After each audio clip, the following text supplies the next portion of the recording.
നമസ്കാരം. ഈ വൈവിധ്യങ്ങളെന്ന് പറയുന്നത് എപ്പോഴും ആഘോഷിക്കപ്പെടേണ്ടത് തന്നെയാണ്. പ്രാദേശികമായിട്ടുള്ള ഇത്തരം ഭാഷയിലുള്ള വൈവിധ്യങ്ങളെ വല്ലാതെ ആഘോഷിച്ച ഒരു മലയാളി പാരമ്പര്യം നമുക്കുണ്ട്. എന്നാൽ അടുത്ത കാലത്ത് പ്രാദേശിക ഭാഷകൾ സാഹിത്യത്തിൽ ഒരു ട്രെൻഡ് എന്ന കണക്കിന് വല്ലാതെ ആഘോഷിക്കപ്പെടുന്ന ഒരു പ്രവണത കണ്ടുവരുന്നുണ്ട്. മാതൃഭൂമി അടുത്ത കാലത്ത് ക്യാമ്പസ് കഥാകാരന്മാർക്കായിട്ട് എഴുതപ്പെട്ട കഥയിൽ ഒന്നാം സമ്മാനം എത്തിയ കഥ വായിച്ചു. അപ്പോൾ ഏതാണ്ടൊരു 20-25 കഥയ്ക്ക് ശേഷം 20-25 വാക്കുകൾക്ക് അർത്ഥം കൊടുത്തിട്ടുണ്ട്. അപ്പം ഇതിനെ ആഘോഷിക്കപ്പെടുമ്പോൾ തന്നെ ഇതിനൊരു മറുവശമുണ്ട്. ഞാൻ ആ കഥ വ്യക്തിപരമായ ഭാവുകത്വത്തിൻ്റെ പ്രശ്നമാണെങ്കിൽ കൂടിയും, അതായത് ആ കഥ വായിച്ച് 20 വാക്കുകളുടെ അർത്ഥം പിന്നാലെ പോയി തിരഞ്ഞ് വായിക്കുമ്പോൾ തടസ്സപ്പെടുന്ന ഒന്നുണ്ട് വായനയിൽ. അതിൻ്റെ ആസ്വാദനത്തിൽ തടസ്സപ്പെടുന്ന ഒരു ജൈവികതയുടെ ഒരു നഷ്ടം തോന്നുന്നുണ്ട്. അപ്പം ഇത് കൂടി നമ്മൾ അഡ്രസ്സ് ചെയ്യേണ്ടതല്ലേ? ഇത്തരത്തിൽ ഒരു സാഹിത്യം ഒരു ട്രെൻഡ് എന്ന കണക്കിന് ഭാഷണഭേദങ്ങളെ ഇങ്ങനെ കൊണ്ടുപോകുന്ന അവസ്ഥയിൽ അവിടെ ഒരു അരുചി അല്ലെങ്കിൽ പുതിയ കാല വായനയുടെ സാധ്യതകൾക്ക് അതൊരു വിഘാതമാകുന്നില്ലേ എന്നുള്ളതാണ്. അതിനെ എങ്ങനെ കാണുന്നു? ടീച്ചർ അത് വളരെ ഇപ്പോൾ അടുത്തിടെ ചർച്ച ചെയ്യപ്പെട്ട ഒരു വിഷയമാണ്. മാത്രമല്ല ടീച്ചർ വളരെ വ്യക്തമായിട്ടാണ് അത് പറഞ്ഞത്. ഞാനും അതിനോട് യോജിക്കുന്ന ഒരാളാണ്. കാരണം സംഭാഷണത്തിലാണ് വൈവിധ്യമുള്ളത്. മനുഷ്യർ സംഭാഷണ ഭാഷയിൽ വൈവിധ്യമുണ്ട്. പക്ഷെ നമ്മളൊരു മാനക ഭാഷയുണ്ട്. ഇപ്പം അത് ഞാൻ പാലിക്കുന്ന രീതി എന്ന് പറഞ്ഞാൽ സംഭാഷണത്തിന് സംഭാഷണ ഭാഷ, പ്രാദേശിക ഭാഷയാണെങ്കിൽ അത് കഥ എഴുതാൻ അല്ലെങ്കിൽ നരേറ്റ് ചെയ്യാൻ വേണ്ടി എല്ലാവർക്കും മനസ്സിലാവുന്ന മാനക ഭാഷ, ഇങ്ങനൊരു സംഗതി വരുന്നതാണ് നല്ലതെന്നാണ് എൻ്റെ അഭിപ്രായം. പിന്നെ ഈ പറഞ്ഞ പോലെ ഇത് ആദ്യമായിട്ടല്ല ഇങ്ങനെ വരുന്നത്. ഉദാഹരണത്തിന് നേരത്തെ അക്കാഡമി അവാർഡ് കിട്ടിയ P.A. ഉത്തമൻ്റെ ചാവലി എന്ന് പറഞ്ഞ നോവലുണ്ട്. അതിൻ്റെ ഒരു പോർഷൻ പുള്ളി ഏറ്റവും നന്നായിട്ട് മാനവ ഭാഷ എഴുതുന്ന ആളാണ്. പക്ഷെ അതിൻ്റെ ഒരു ഭാഷ തിരുവനന്തപുരത്തെ പറയ സമുദായത്തിൻ്റെ ഭാഷയിലാണ് അതിൻ്റെ നരേഷനും സംഭാഷണം എല്ലാം എഴുതിയിട്ടുള്ളത്. പിന്നെ നിങ്ങൾക്ക് ഈ രാജശ്രീയുടെ കഥ, ദാക്ഷായണിയുടെ കഥ, കല്യാണി ദാക്ഷായണി എന്ന് പറഞ്ഞ ആ പുസ്തകം മാക്സിമം ഈ ലോക്കൽ ലാംഗ്വേജിലാണ് എഴുതിയിട്ടുള്ളത്. അപ്പം ഇത് ഇപ്പം ഈ മാതൃഭൂമിയിൽ വന്ന കഥ എന്ന് പറയുന്നത് മലപ്പുറത്തെ ഭാഷയാണ്. മലപ്പുറത്തെ ഭാഷ എന്ന് പറയാൻ പറ്റില്ല, അത് ഒരു ഗ്രാമത്തിലെ ഭാഷ പോലുമല്ല, ഏകദേശം ഒരു വീട്ടുഭാഷ. നേരത്തെ പറഞ്ഞ പോലെ നമ്മൾ വീട്ടിലെ കറികളുടെ വൈവിധ്യം പോലെ വീട്ടിനകത്തെ ഭാഷയ്ക്ക് വൈവിധ്യം ഉണ്ടല്ലോ. അങ്ങനെ ഏകദേശം ഒരു വളരെ ചെറിയൊരു ഇതിനകത്തുള്ളൊരു ഭാഷയാണ് അതിനകത്ത് ഉപയോഗിച്ചിരിക്കുന്നത്. അത്രയും വേണോ എന്നുള്ളത് നമ്മൾ ആലോചിക്കേണ്ട കാര്യമുണ്ട്. അത്രയും എഴുതുന്നതിൽ തെറ്റൊന്നുമില്ല, പക്ഷേ അത് എത്രത്തോളം വായിക്കപ്പെടും എന്നുള്ളത് പ്രശ്നമാണ്. ആളുകൾ വായിക്കാൻ വേണ്ടിയാണെങ്കിൽ അങ്ങനെ എഴുതരുത് എന്നാണ് എൻ്റെ അഭിപ്രായം.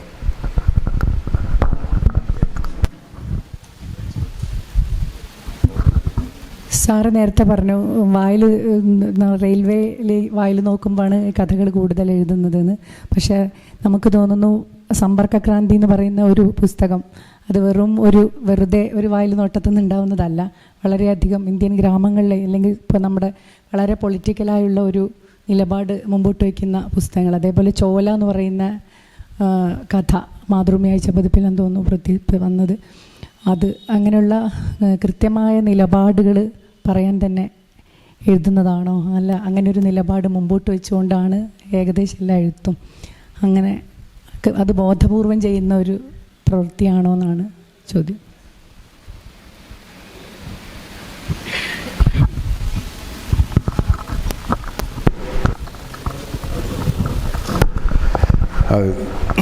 എഴുത്തിനെക്കുറിച്ച് പറയാനുള്ളത് അത് പകുതി ബോധത്തിലും പകുതി ബോധമില്ലാതെയും ചെയ്യുന്ന കാര്യമാണ്. അപ്പം ഇതിനകത്ത് പറയുന്ന നിലപാടെന്നൊക്കെ പറയുന്നത്, ഇപ്പോൾ ഒരു നിലപാടുള്ള ഒരു എനിക്കൊരു രാഷ്ട്രീയ നിലപാടുണ്ട്. സ്വാഭാവികമായിട്ടും എൻ്റെ നിലപാട് സാഹിത്യത്തിൽ വരും. പക്ഷേ എൻ്റെ നിലപാട് അങ്ങോട്ട് കഥയാക്കി കളയാം എന്നും പറഞ്ഞ് ചെയ്യാനിരുന്നാൽ അതാരും വായിക്കില്ല. നിങ്ങളാരും വായിക്കുമെന്ന് എനിക്ക് തോന്നുന്നില്ല. ഈ പറഞ്ഞ ചോലയായാലും സമ്പർക്ക്രാന്തി ആയാലും എൻ്റെ നിലപാട് എഴുതാൻ വേണ്ടി എഴുതിയതല്ല. അത് എഴുതിയപ്പോൾ സ്വാഭാവികമായിട്ടും നമ്മളൊക്കെ ഇവിടെ ഇരിക്കുന്ന എല്ലാവർക്കും അവരുടേതായ പൊളിറ്റിക്കൽ ഐഡിയോളജി ഉള്ളവരാണ്, അല്ലെങ്കിൽ അത്തരം നിരീക്ഷണങ്ങളുള്ളവരാണ്. ഈ രാജ്യത്തെക്കുറിച്ചും സമൂഹത്തെക്കുറിച്ചുള്ള കണക്കൂട്ടലും പ്രതീക്ഷയും സകലതും ഉള്ള മനുഷ്യരാണ്. അപ്പം നിങ്ങളെഴുതുമ്പോഴും, നിങ്ങളൊരു ലേഖനം എഴുതുമ്പോഴും സ്വാഭാവികമായിട്ടും നിങ്ങളുടെ ഉള്ളിൽ ഈ പറഞ്ഞ വികാരങ്ങളൊക്കെ ആയിരിക്കും അതിനകത്ത് പുറത്തു വരിക. അല്ലാതെ എൻ്റെ വികാരങ്ങളെല്ലാം അല്ല, എൻ്റെ ഈ രാഷ്ട്രീയം എല്ലാം കൂടെ പ്രകടിപ്പിച്ച് കളയാം, അതിനുവേണ്ടി ഒരു നോവൽ എഴുതാം എന്ന് പറഞ്ഞ് എഴുതാനിരിക്കാൻ പറ്റില്ല. അത് എഴുതുമ്പോൾ സ്വാഭാവികമായിട്ടും അതിനകത്ത് പല കഥാപാത്രങ്ങൾ വരും. അവർക്ക് ഈ പറഞ്ഞ നിലപാടൊക്കെ വരികയും ചെയ്യും. അതാണ് അതിനെക്കുറിച്ച് പറയാനുള്ളത്. പിന്നെ അങ്ങനെ എഴുതേണ്ട സാഹചര്യം വന്നാൽ നമുക്കൊരു ലേഖനം എഴുതാമല്ലോ. എനിക്കൊരു രാഷ്ട്രീയ കക്ഷിക്കെതിരെ അല്ലെങ്കിൽ പോയി വെളിയിൽ മൈക്ക് കെട്ടി വെച്ച് പ്രസംഗിക്കാമല്ലോ.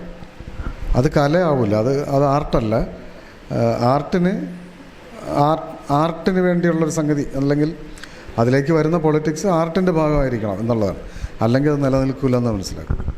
ഇതിൽ സാറ് പറഞ്ഞ ഈ രണ്ടുപേരുടെ അഭിപ്രായത്തെ ചേർത്ത് നിർത്തിക്കൊണ്ട് സാറിൻ്റെ സമ്പർക്കകാന്തി എന്ന നോവല് ഒരുപക്ഷെ ചരിത്രത്തെ ചേർത്ത് വെച്ചുകൊണ്ട് ഇന്ത്യൻ രാഷ്ട്രീയത്തെ കൃത്യമായി ഒരുപക്ഷെ ഒരു ഇടതുപക്ഷ ബോധ്യമുള്ള അല്ലെങ്കിൽ വർഗീയമായ എല്ലാത്തിനെയും എതിർക്കുന്ന ഒരു മനുഷ്യൻ്റെ, മാനവികതയെ സ്വപ്നം കാണുന്ന ഒരു മനുഷ്യൻ്റെ സങ്കല്പങ്ങളോട് ചേർന്ന് നിൽക്കുന്ന നോവലായിട്ടാണ് സമ്പർക്കകാന്തി വായിക്കപ്പെട്ടത്.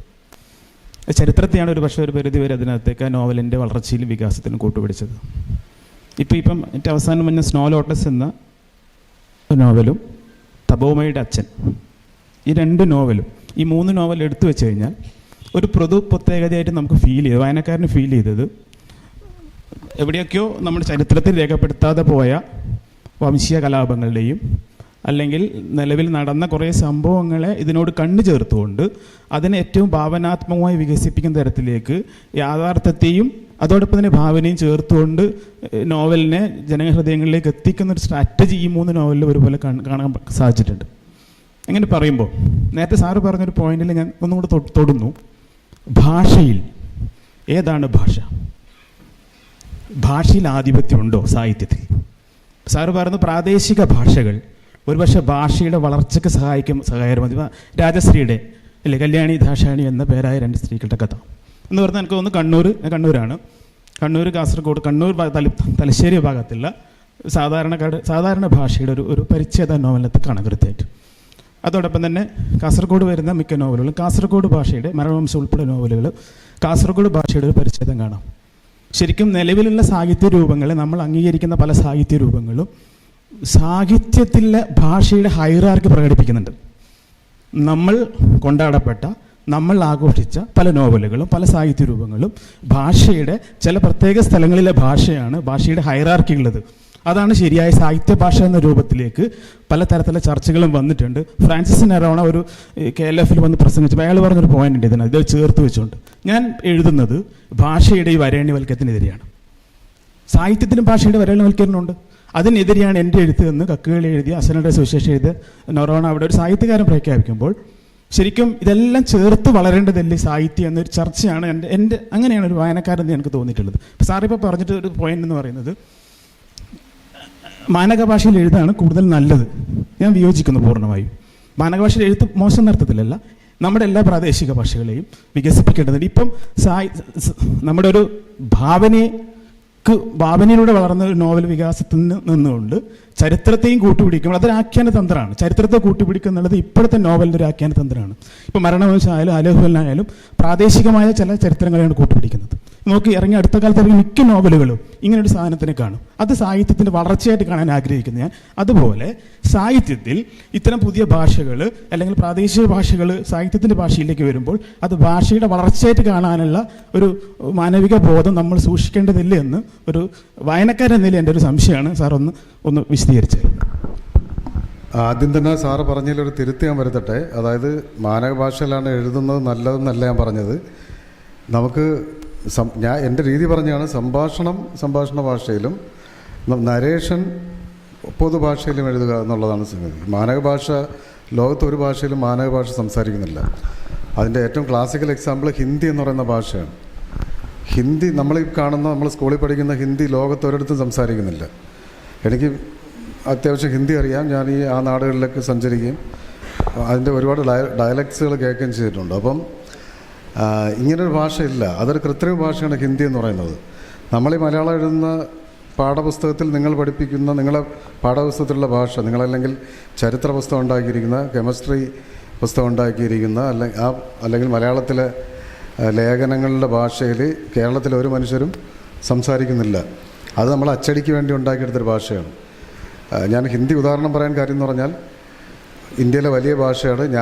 എനിക്ക് ഹിന്ദി അറിയാമെന്ന് വിചാരിച്ച് ഞാൻ ഒരു സ്ഥലത്ത് കഴിഞ്ഞ 2019 കുംഭമേളയ്ക്ക് പോയിട്ട് അപ്പോൾ ഇരുന്ന് ഞാൻ ഒരു ഗ്രൂപ്പിനോട് സംസാരിച്ചു. അത് കഴിഞ്ഞിട്ട് അവർ തമ്മിൽ സംസാരിക്കുന്ന ഭാഷ എനിക്കൊരു പിടിയില്ല. അവരെന്നോട് സംസാരിക്കുന്നുണ്ട്. എനിക്ക് വേണ്ടി അവരുടെ ഭാഷയെ വളരെ താഴ്ത്തി ലെവൽ 1 കൊണ്ടുവന്നിട്ട് സംസാരിച്ചിട്ട് എനിക്ക് മനസ്സിലാക്കി തരുന്നുണ്ട്. പക്ഷേ അവർ സംസാരിക്കുന്നത് ഈ പഹാഡി ഭോജ്പൂരി എന്നൊക്കെ പറഞ്ഞ ഭാഷ ഉണ്ടല്ലോ. ഇങ്ങനെ ഒരുപാട് ഭാഷകളെ അമർച്ച ചെയ്തിട്ടാണ് നമ്മൾ സൗത്ത് ഇന്ത്യയിലൊക്കെ ഇപ്പോൾ അടിച്ചേൽപ്പിക്കാൻ ശ്രമിക്കുന്ന ഹിന്ദി എന്ന് പറയുന്ന മാനവ ഭാഷ ഉണ്ടായത്. അതുകൊണ്ട് ഞാൻ പറഞ്ഞത് ഇതാണ്, നമ്മൾ ആളുകളോട് സാഹിത്യം ആത്യന്തികമായി വായനക്കാരനായിട്ടൊരു ബന്ധം സ്ഥാപിക്കണം. അത് ഭാഷയിലൂടെയാണ്. സാഹിത്യകാരന് വായനക്കാർ ചെന്നിട്ട് നുള്ളി വേദനിപ്പിക്കാൻ പറ്റില്ല. അയാൾ വായിച്ച് തന്നെ വേദനിക്കണം. അല്ലെങ്കിൽ ഇക്കിളിയാക്കി ചിരിപ്പിക്കാൻ പറ്റില്ല. അയാൾ ഇത് ചെയ്യണം, വായിച്ചിട്ട് ചിരിക്കണം. അപ്പോൾ ഭാഷയാണ് നമുക്കിടയിലുള്ള സംവാദം. അപ്പോൾ ഞാനീ പറഞ്ഞ ഇത്രയേ ഉള്ളൂ. സംഭാഷണം, മനുഷ്യരുടെ സംഭാഷണം അങ്ങനെയാണ്. മറ്റേ നമ്മൾ ഉണ്ടാക്കിയെടുത്തിട്ടുള്ളൊരു ഭാഷയിലാണ് ഇപ്പോൾ ഒരുപക്ഷെ എല്ലാവർക്കും യോജിക്കുന്നത്. അതിന് ഒരു ഭാഷയുണ്ട്. ഇനി എൻ്റെ നേരത്തെ പറഞ്ഞൊരു നമ്മൾ ഇപ്പോൾ MTയുടെ ഭാഷ ഉപയോഗിക്കുന്നു. തിരുവനന്തപുരത്തുകാർ പണ്ട് കഥ എഴുതുമ്പോഴും ഓപ്പോളെന്നൊക്കെ എഴുതും. നിങ്ങൾ പാലക്കാടൊക്കെ ഓപ്പോളെന്ന് പറയില്ലേ? നമ്മളവിടെ ഓപ്പോളൊന്നുമില്ല. ഇവിടെ ബിനുവൊക്കെ ഇവിടെ ഇരിപ്പുണ്ട്. അപ്പം അവിടെ ഓപ്പോളില്ല. ഓപ്പോൾ ആരെന്ന് ഞങ്ങൾക്ക് അറിഞ്ഞുകൂടായിരുന്നു. MT വായിക്കുമ്പോൾ അല്ലെങ്കിൽ MTയുടെ സിനിമ കാണുമ്പോഴാണ് ഓപ്പോൾ ഉണ്ടെന്നറിയുന്നത്. നമ്മളവിടെ ചേച്ചി എന്ന് പറയും. ഇത്തിരി കൂടെ മുൻ തലമുറ അക്ക എന്ന് വിളിക്കും, അണ്ണാന്ന് വിളിക്കും. അല്ലാതെ ഏട്ടാന്നും ചേട്ടാന്നൊക്കെ ഇപ്പോഴാണ് വിളി തുടങ്ങിയത്. അന്ന് വിളിയില്ലായിരുന്നു. ഓപ്പോളിനാണ്. പക്ഷേ അന്ന് കഥ എഴുതുന്ന ചെറുപ്പക്കാർ വിചാരിക്കുന്നത് കഥ എഴുതുമ്പോഴത്തേക്ക് ഓപ്പോളെന്ന് എഴുതണം എന്ന് വിചാരിച്ചെഴുതും. പിന്നെ നിങ്ങൾ ഈ MTയുടെ കഥയിലുള്ള കണ്ണന്താളി പൂക്കളില്ലേ, കണ്ണാന്തളി, ഞങ്ങൾക്ക് അറിഞ്ഞൂടാ സാധനം. എനിക്ക് ജീവിതത്തിൽ ഇത് അറിഞ്ഞൂടാ. പേരെ അറിയാവൂ. എനിക്ക് തോന്നുന്നത് നമ്മളവിടെ ഉണ്ട്. വേറെ എന്തെങ്കിലും വല്ല കാക്കപ്പൂവോ അട്ടപ്പൂവോ എന്നൊക്കെ പറയുന്ന സാധനമായിരിക്കും മിക്കവാറും. അതിനെയാണ് കണ്ണന്താളി. പക്ഷേ നമ്മുടെയൊക്കെ കുറച്ച് മുമ്പ് വരെ കഥ എഴുതുന്നവർക്ക് കണ്ണാന്തളി പൂക്കളെന്ന് എഴുതണം, ബോഗൺവില്ല എന്ന് എഴുതണം, അല്ലെങ്കിൽ മറ്റേ ഗുൽമോഹർ എന്നൊക്കെ എഴുതണം. ഇതിനൊക്കെ അവിടെ വളരെ ലോക്കൽ നല്ല പേരുകളുണ്ട് ഈ സാധനത്തിനൊക്കെ. കടലാസ് എടി എന്നൊക്കെ ഞങ്ങൾ പറയും. പക്ഷെ ഞാൻ വിചാരിക്കണത്, ഞാൻ കമലദാസിനെ വായിച്ചിട്ട് ഞാൻ വിചാരിക്കുന്നത് ബോഗൺവില്ല വേറെ എന്തോ സംഭവമാണ്, നമുക്ക് പറ്റിയതല്ല, ഭയങ്കര കൂടിയ സാധനം. അങ്ങനെ ഞാൻ എഴുതിയിട്ടുണ്ടൊരു പ്രീ ഡിഗ്രിക്ക് പഠിക്കുമ്പോൾ കഥ എഴുതിയപ്പം ബോഗൺവില്ല എന്നൊക്കെ എഴുതി വെച്ചിട്ട് എനിക്ക് അറിഞ്ഞൂടാ സാധനം. ഇത് പറയാൻ കാര്യം എന്ന് പറഞ്ഞാൽ നമ്മുടെ മുഖ്യധാര സാഹിത്യം എന്ന് പറഞ്ഞാൽ നമുക്ക് ലോകത്തെല്ലായിടത്തും ഒരു മുഖ്യധാര സാഹിത്യവും മുഖ്യധാര സംസ്കാരവും മുഖ്യധാര ചരിത്രമൊക്കെ ഉണ്ട്. അത് മിക്കവാറും ആ നാടിൻ്റെ ഡോമിനൻ്റ് ആയിട്ടുള്ള അല്ലെങ്കിൽ ഏറ്റവും അധികാരമായിട്ട് ചേർന്ന് നിൽക്കുന്ന ഒരു ഭാഷയായിരിക്കും. ആ അധികാരമായിട്ട് ബന്ധപ്പെട്ട കഥകളെ നമ്മൾ കേൾക്കൂ. നമ്മുടെ സീരിയലുകളുടെ ഉദാഹരണം പറയുന്നുണ്ട്. നിങ്ങളുടെ വീട്ടിൽ നിങ്ങളുടെ അച്ഛനും അമ്മയും നിങ്ങളും കാണുന്ന സീരിയലിൽ ഒരിക്കലും ഒരു അവർണ്ണ കഥാപാത്രം ഉണ്ടാവില്ല. നിങ്ങൾ കാണുന്നതും അവരുടെ ഭാഷ മൊത്തം ഇല്ല വലിയ അങ്ങനത്തെ ഭാഷകളായിരിക്കും. ഞങ്ങളുടെ നാട്ടിലൊക്കെയാണ് എന്തൊരു എവിടെ എന്നൊക്കെ ഇങ്ങനെ സംസാരിക്കണം. അതൊന്നും അതിൽ വരെയില്ല. എന്തരെന്നൊന്നും ചോദിക്കണവരെയൊന്നും കാണാനില്ല. ഇനി അവരുടെ വേഷം തുടങ്ങി സകലതിലും ആ ഒരു അധികാരം, ഇതിനെയാണ് നമുക്ക് കണ്ട് രസിക്കാൻ ഇഷ്ടം, അല്ലെങ്കിൽ വായിച്ച് നമുക്ക് രസിക്കാൻ ഇഷ്ടം. ആ സംഗതിയാണ്.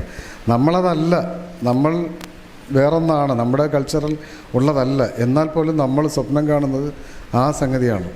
സി വി രാമപിള്ളയുടെ പ്രധാനപ്പെട്ട 3 നോവലുകൾ അത് മലയാളത്തിലെ ഏറ്റവും പ്രധാനപ്പെട്ട നോവലുകളാണ്. ആ 3 നോവലുകളും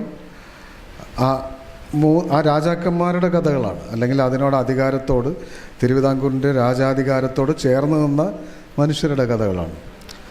ആ ഒരു കാലഘട്ടത്തിൽ ആ സമൂഹത്തിൽ താഴേക്കിടയിൽ ഒരുപാട് പേര് ജീവിച്ചു, മരിച്ചു, ഒരുപാട് ഒരു കൃഷി ചെയ്ത് മരിച്ചു, അല്ലെങ്കിൽ അടിമകളായിട്ട്.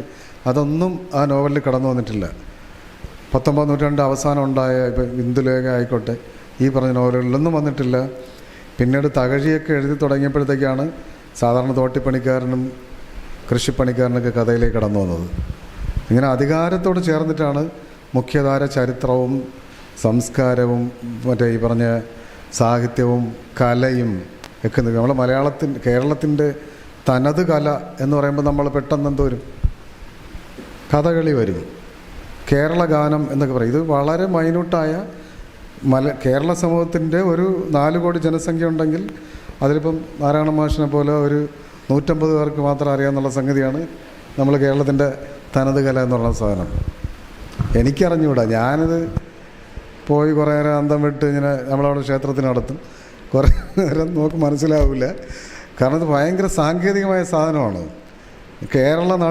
കേരള ഗാനം എന്ന് പറയുന്നത് മറ്റേ സോപാന സംഗീതം, അങ്ങനെ എന്തോ സംഗതിയല്ലേ, കേരള സംഗീതം എന്ന് പറഞ്ഞ സംഗതി. നിങ്ങൾ ആലോചിച്ച് നോക്ക്. അത് വളരെ, അതായത് ക്ഷേത്രത്തിനകത്ത് പ്രവേശനമുള്ളവർക്ക് മാത്രം കേൾക്കാൻ പറ്റുന്ന സംഗീതമായിരുന്നു ആ സംഗീതം. എത്രയോ പാട്ടുകൾ അല്ലെങ്കിൽ എത്രയോ ചെറിയ ഗോത്ര സമൂഹങ്ങൾ നമുക്കൊക്കെ അറിയാമെന്നുള്ള എത്രയോ പാട്ടുകൾ കേരളത്തിലുണ്ട്. എന്തുകൊണ്ട് അതിനെ കേരള സംഗീതം എന്ന് പറയുന്നില്ല? അതിനെ നമ്മൾ പറയും ഇപ്പോൾ ആദിവാസി പാട്ടെന്ന് പറയും, അല്ലെങ്കിൽ മറ്റേ പണിയൻ പാട്ട് കളി എന്നൊക്കെ പറയും. അങ്ങനെ അങ്ങ് ലോക്കലൈസ് ഇത് ചെയ്ത് കളയും. അത്ര ഒരു ലോക്കലൈസായ സംഗതിയാണ് കഥകളി. ഈ പറയുന്ന അത്ര പോലും പഴക്കം പോലും ഇല്ലാത്തതാണ് കഥകളിക്ക്. കഥകളിക്കൊക്കെ എത്ര ഒരു 200 വർഷം പഴക്കം, എത്ര ഒരു 400 വർഷം കഷ്ടിച്ച് പഴക്കം വരും. അതിനെത്ര ഒരു ഈ രൂപത്തിലൊക്കെ ആകെ എടുത്തിട്ടൊരു 10-200 വർഷമൊക്കെ ആയിട്ടുള്ളൂ. അതിനേക്കാൾ എത്രയോ പഴക്കമുള്ളൊരു സംസ്കൃതിയിലുള്ള പാട്ടുകൾ. ഞാൻ എൻ്റെ 20 നോവലിൻ്റെ എഴുത്തുമായിട്ട് ബന്ധപ്പെട്ട് തിരുവനന്തപുരം ജില്ലയിലെ ഈ കാണിക്കാർ, വേടർ തുടങ്ങിയവരുടെ പാട്ടുകളും അത് എഴുതി ശേഖരിച്ചതുണ്ട്, എഴുതാത്ത പാട്ടുകളുമുണ്ട്. ഇതൊക്കെ ഇറങ്ങി നടന്ന് അന്വേഷിച്ചു. ഒരു 3-4 വർഷമായി പണിയായിരുന്നു. അപ്പോഴും നിങ്ങൾ അതിലോട്ട് ഇറങ്ങി ചെല്ലുമ്പോഴാണ് മനസ്സിലാവേണ്ടത് നമ്മുടെ ഭാഷയുടെ ഒരു ദ്രാവിഡ ഭാഷയുടെ ഭയങ്കര ഖനി പോലുള്ളൊരു സൗന്ദര്യം അതിനകത്ത് കാണാൻ പറ്റും ഈ പാട്ടുകളിൽ. അല്ലെങ്കിൽ അത്രയും ഉയർന്ന നമുക്ക് സങ്കല്പത്തിനപ്പുറമുള്ള ഭാവന അതിനകത്ത് കാണാൻ പറ്റും. നമ്മളീ പറയുന്ന മാജിക്കൽ റിയലിസം എന്നൊക്കെ പറയുന്ന സംഗതിയില്ലേ, അതിൻ്റെയൊക്കെ ഒരു മാർക്കസിനെയാണ് നമ്മളതിൻ്റെ ഒരു ഉസ്താദായിട്ട് പറയുന്നത്. പക്ഷെ അതിൻ്റെയൊക്കെ എത്രയോ ഉയരമുള്ള സംഗതികൾ നമ്മുടെ ഈ തെക്കൻ പാട്ടിലും വടക്കൻ പാട്ടിലും ഒക്കെ കാണാൻ പറ്റും. നമ്മളങ്ങനെ ഇറങ്ങി കിടക്കും ഭാഷയുടെ വൈവിധ്യവും സൗന്ദര്യമൊക്കെ മനസ്സിലാവും. ഈ പറഞ്ഞു വന്നത് സാറിൻ്റെ ചോദ്യമായിട്ട് ബന്ധപ്പെട്ടാണ് പറഞ്ഞു വന്നത്. ഞാനൊരിക്കലും മാനക ഭാഷ ആണ് നല്ലത് അങ്ങനെയൊന്നും ആവശ്യപ്പെടുന്നില്ല എന്ന് മാത്രമല്ല, ഈ എല്ലാ ഭാഷയും ഇപ്പം ബ്രാഹ്മണ ഗൃഹങ്ങളിൽ ഉപയോഗിക്കുന്ന ഭാഷ അല്ലെങ്കിൽ മുസ്ലിം ഗൃഹങ്ങളിൽ, അതെല്ലാം നേരത്തെ ഞാൻ ആദ്യം സൂചിപ്പിച്ച സംഗതിയാണ്. ഭാഷ ഉണ്ടായി വരുന്നത് വെറുതെ പണ്ഡിതർ എഴുതി ഉണ്ടാക്കുന്നതല്ല. അത് സംസ്കൃതിയായിട്ട് ബന്ധപ്പെട്ട് എഴുതുന്നത്. അതിൽ അധികാരത്തിൻ്റെ ഒരു സാധനം അതിനകത്ത് കാണാൻ പറ്റും. വ്യക്തിബന്ധങ്ങളുടെ സാധനം കാണാൻ പറ്റും. സ്നേഹത്തിൻ്റെത് കാണാൻ പറ്റും. നമ്മൾ ഈ മനുഷ്യർ എങ്ങനെയാണ് പ്രണയിച്ചത്, എങ്ങനെയാണ് രതി നടത്തിയത്, അല്ലെങ്കിൽ എങ്ങനെയാണ് ഇവർ ആഘോഷിച്ചത് എന്നുള്ള തുടങ്ങി സകലതും വാക്കുകളിൽ കാണാൻ പറ്റും. നിങ്ങൾക്ക് ഈ ഒരാളുടെ കൂടെ പറഞ്ഞിട്ട് ആ ഭാഷ ആയതുകൊണ്ട് ഒരാളുടെ എനിക്ക് ഓർമ്മ വരുന്നു.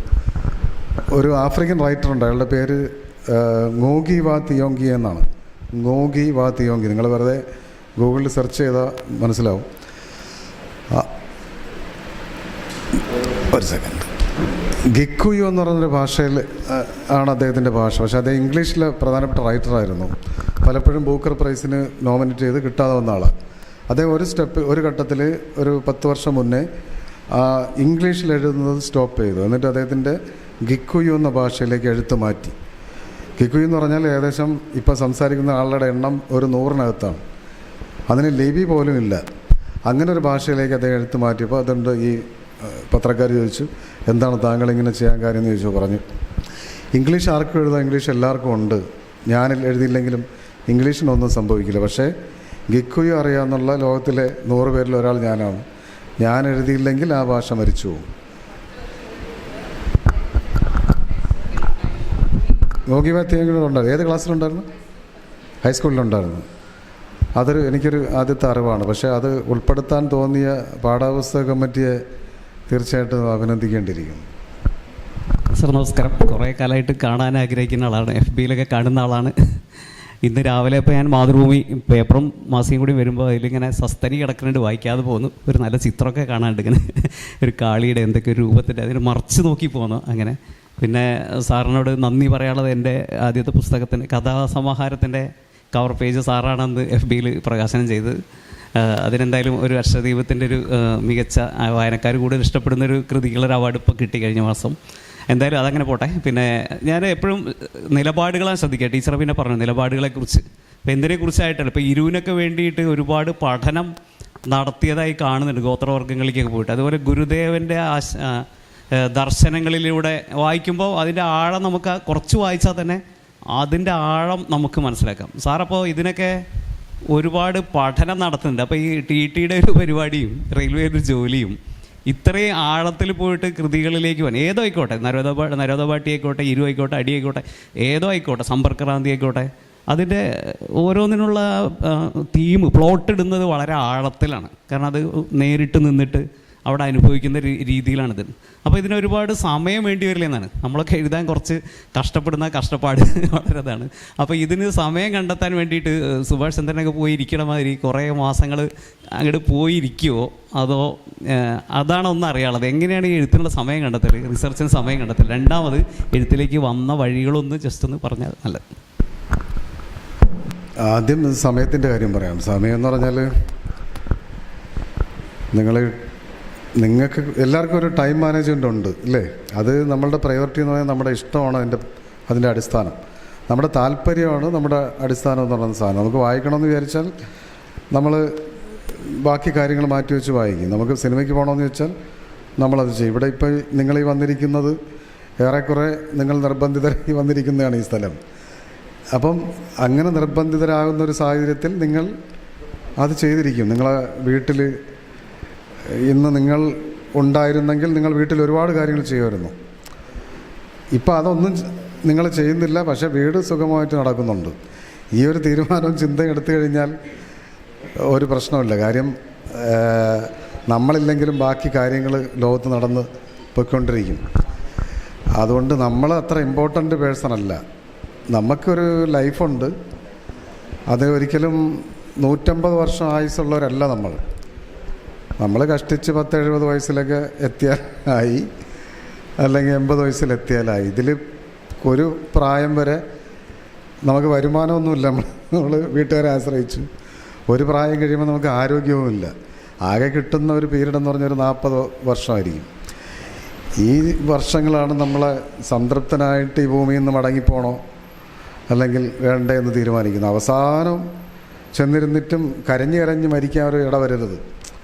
ഇത്രയാണ് എനിക്ക് നിങ്ങളോടും പറയാനുള്ളത്. ഇപ്പോൾ നിങ്ങൾ അധ്യാപകരാണ്, അച്ഛനാണ്, അമ്മയാണ്, ഒക്കെയാണ്, മറ്റേ ലൈബ്രറിയുടെ പ്രസിഡൻ്റാണ്, പാർട്ടിയുടെ സെക്രട്ടറിയാണ്, ഒക്കെയാണ്. പക്ഷേ 167-ാമത്തെ വയസ്സിൽ മരിക്കാൻ ചെന്ന് കിടക്കണം, അപ്പോഴും തൃപ്തിയില്ലെങ്കിൽ ഈ പറഞ്ഞിട്ട് കാര്യം, നിങ്ങൾക്ക് എന്തൊക്കെയോ ചെയ്യാൻ ബാക്കിയുണ്ട് എന്ന് ഒരു സംഗതിയോട് മരിക്കാൻ പാടില്ല. അതുകൊണ്ട് ഫസ്റ്റ് പ്രയോറിറ്റി, കാരണം നമ്മളുണ്ടായി വന്നത് നിസ്സാരമായിട്ടല്ല നമ്മൾ ജനിച്ചിരിക്കുന്നത്.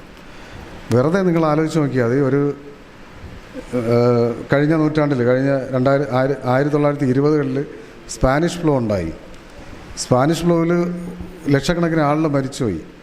അതിൽ ആ മരിച്ച ഒരാൾ നിങ്ങളുടെ അപ്പൂപ്പനായിരുന്നെങ്കിൽ നിങ്ങളിവിടെ ഇല്ല. അതിനു മുമ്പ് പ്ലേഗ് ഉണ്ടായി, എത്ര യുദ്ധങ്ങളുണ്ടായി. ഇതിലെല്ലാം പുലി കടിച്ചൊക്കെ മരിക്കുന്ന സാഹചര്യങ്ങളുണ്ടായിരുന്നു. കാള കുത്തി മരിക്കുന്നു, മരത്തിൻ്റെ മണ്ടയിൽ നിന്ന് വിഴുന്ന് മരിക്കുന്നു, അല്ലെങ്കിൽ ചുമ്മാ നിന്ന് മരിച്ചു വീഴുന്നു.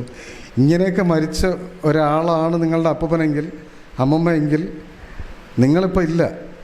അപ്പം നിങ്ങൾ ഇമ്പോർട്ടൻ്റാണ്, ഞാൻ ഇമ്പോർട്ടൻ്റ്. എന്നെ സംബന്ധിച്ച് ഫസ്റ്റ് പേഴ്സൺ ഞാനാണ്. നമ്മൾ പറയും മക്കളൊക്കെയാണ് നല്ല, അവരെ സംബന്ധിച്ച്, മക്കളെ സംബന്ധിച്ച് അവർ അവരുടെ ഇമ്പോർട്ടൻസ് പഠിപ്പിച്ചാൽ അവർ സ്വതന്ത്രരായിക്കോളും. എന്നെ സംബന്ധിച്ച് ഞാൻ ഇമ്പോർട്ടൻ്റാണ്. ഈ ഒരു ബോധ്യം ഉണ്ടെങ്കിൽ നിങ്ങൾക്ക് ചെയ്യാനുള്ള ജോലി എല്ലാം തീർത്തിട്ട് നിങ്ങൾക്ക് മടങ്ങി പോകാൻ പറ്റും ഒരു അളവ് വരെ. അത്ര ആ ഒരു കാഴ്ചപ്പാട് എനിക്കുണ്ട് എൻ്റെ ജീവിതത്തിനെക്കുറിച്ച്. അതുകൊണ്ട് ഞാൻ എൻ്റെ സമയം വളരെ വ്യക്തമായിട്ട് മാനേജ് ചെയ്യുന്നുണ്ട്. ഞാൻ പറഞ്ഞ കല്യാണത്തിന് പോകുന്നുണ്ട്, മരണത്തിന് പോകുന്നുണ്ട്. പക്ഷേ അവിടെ നിൽക്കുമ്പോഴും നമുക്ക് ചെയ്യാനുള്ളൊരു ബാക്കി ജോലി നമ്മളിങ്ങനെ പിടിച്ച് വലിച്ചുകൊണ്ടിരിക്കുക. അപ്പം കല്യാണത്തിന് പോയാൽ സദ്യ ഉണ്ടിട്ടേ മടങ്ങുള്ളെന്ന് നിർബന്ധമില്ല. കല്യാണത്തിന് പോകുന്നു, അവിടെ ഭയങ്കര തിരക്കാണെങ്കിൽ വീട്ടിൽ വന്നിരുന്നിട്ട് ഉള്ള കഞ്ഞി എടുത്ത് കുടിച്ചിട്ട് നമ്മളെ പണി തുടരും. ഈ ഒരു സംഗതി ഉണ്ടെങ്കിൽ ടൈം മാനേജ് ചെയ്യാൻ പറ്റും.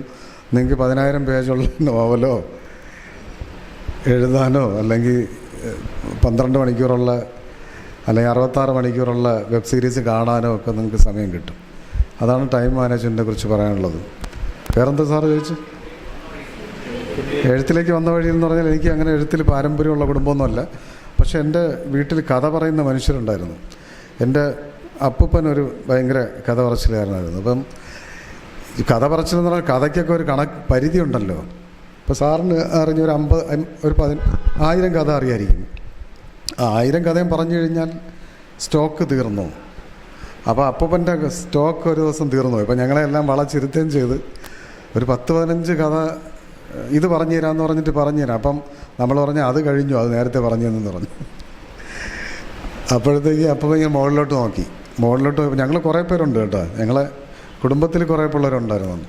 മുകളിലോട്ട് നോക്കിയപ്പോൾ അവിടെ ഒരു വവ്വാൽ വന്നിട്ട്, അപ്പൂപ്പൻ്റെ പഴയ വീടാണ്, അവിടെ ഒരു ഉത്തരത്തിൽ ഒരു വവ്വാൽ വന്നിട്ടിരിക്കണം. അപ്പൂപ്പൻ്റെ മുഖം ഇങ്ങനെ തിളങ്ങി, കണ്ണൊക്കെ തുറച്ച് തറയിൽ വന്ന് വീഴുന്നു. ആ നിമിഷം അപ്പൂപ്പൻ പുതിയൊരു സാധനം ഉണ്ടാക്കി. അപ്പം പറയണ് അതെന്താണെന്ന് നോക്കാൻ പറഞ്ഞു. അപ്പം ഞങ്ങളിങ്ങനെ നോക്കി. അപ്പം ഞങ്ങൾക്കറിയാം അത് വവ്വാലാണെന്ന്. അപ്പം പറയുന്നത് വവ്വാലല്ല, അതൊരു കുട്ടിച്ചാത്തനാണെന്ന് പറഞ്ഞു. അപ്പം ഞങ്ങൾ രണ്ടാമത് നോക്കുമ്പോൾ അത് പിന്നെ കുട്ടിച്ചാത്തനാണ്. അങ്ങനെയാണ് കഥ പറയുന്നത്. പിന്നെ ഈ കുട്ടിച്ചാത്തൻ കഴിഞ്ഞ ദിവസം രാത്രി വന്ന കാര്യം, അതിൻ്റെ മുമ്പ് വന്ന കാര്യം, രാത്രി അപ്പൂപ്പൻ ഈ കമുവിന്ന് പാക്ക് അടയ്ക്ക കൊണ്ട് കൊടുക്കാൻ പറഞ്ഞു. അപ്പം കുട്ടിച്ചാത്ത അപ്പം തന്നെ മരത്തിൽ പോയി അടയ്ക്ക പറിച്ചുകൊണ്ട് വന്നു. ആ അടയ്ക്കാണ് ഈ ഇരിക്കുന്നത് എന്നൊക്കെ പറഞ്ഞിങ്ങനെ കാണിച്ച് നിമിഷങ്ങൾക്കൊക്കെ അവിടെ മൊത്തം അന്തരീക്ഷം മാറി. പിന്നെ ഞങ്ങൾ ചെല്ലുന്നത് കുട്ടിച്ചാത്തൻ്റെ കഥ കേൾക്കാൻ. അപ്പോൾ 2 ദിവസം കഴിഞ്ഞപ്പം വവ്വാലഴിച്ച് പോയി, അത് വേറെ എവിടെ പോയി. പക്ഷെ വവ്വാൽ തുടർന്നു. ഞാൻ ഈ 40 ഒരു 35 വർഷങ്ങൾക്ക് ശേഷം ഞാൻ ഇപ്പോഴും ആ വവ്വാലെന്ന് സങ്കല്പിക്കാൻ എനിക്കിഷ്ടമില്ല.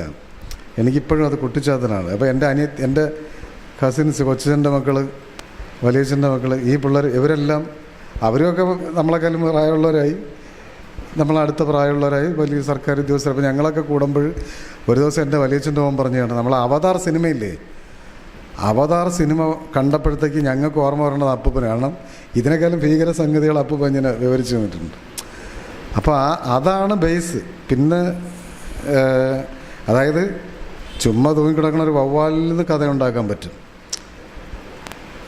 ഇങ്ങനെ ഒരു സംഗതിയാണ് ഉള്ളത്. അല്ലാതെ ഈ പറഞ്ഞ പോലെ ഞങ്ങളുടെ കുടുംബത്തിൽ എഴുത്തുകാരും അങ്ങനെയൊന്നുമില്ല.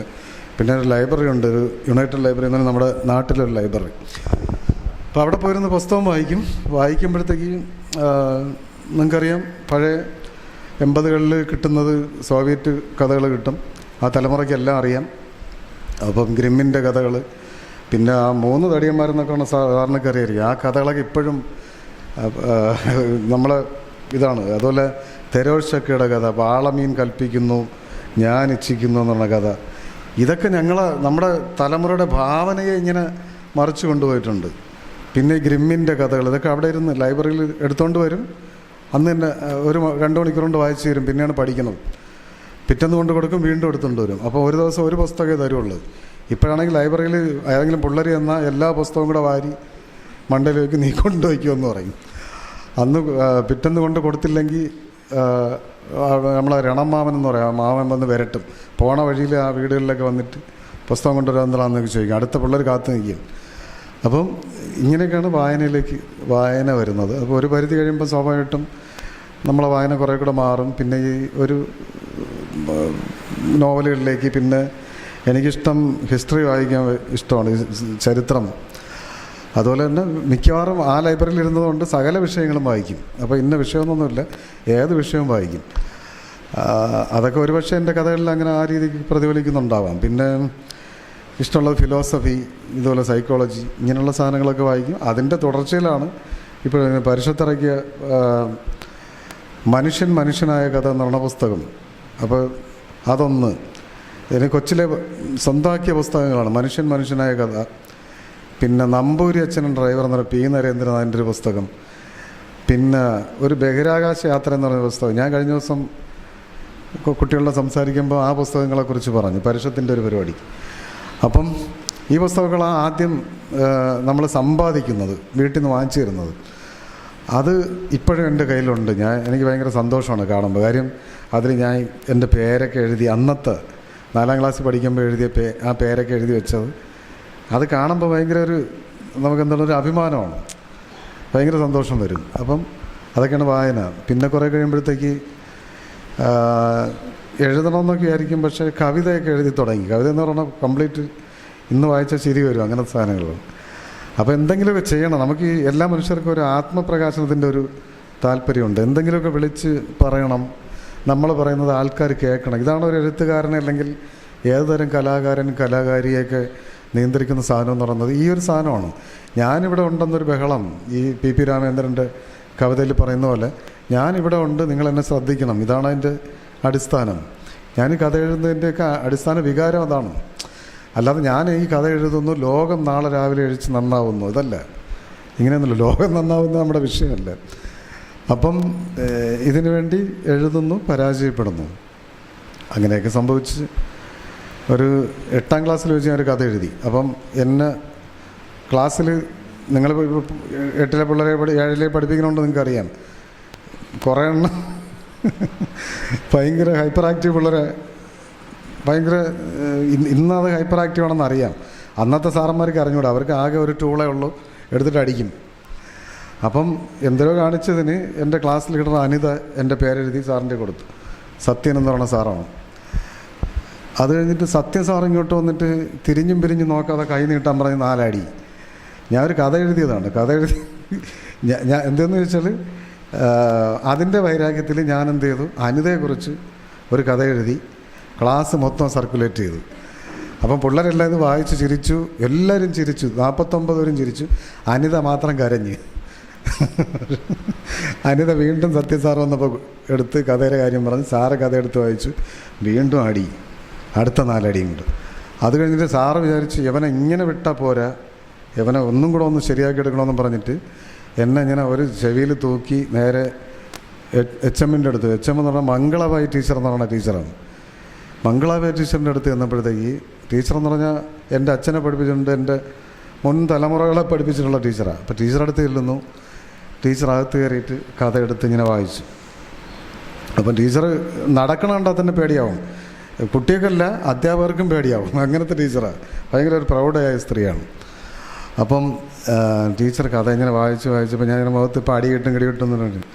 സത്യ സാർ ഇവിടെ കൊണ്ട് പൊക്കമുള്ള മനുഷ്യനെകൾ. അപ്പം ടീച്ചർ പറഞ്ഞു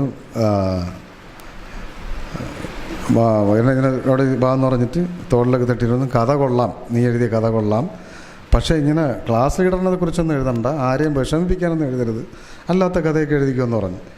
ശരി പൊയ്ക്കുമെന്ന് പറഞ്ഞിട്ട് വിട്ട് ഞാൻ ആശ്വാസത്തോടെ വെളിയിറങ്ങിയാണ്. അപ്പോഴത്തേക്ക് സത്യൻ സാറിനെ വെളിയിൽ നിർത്തിയിട്ടാണ് എന്നോട് ഈ പറയണത്.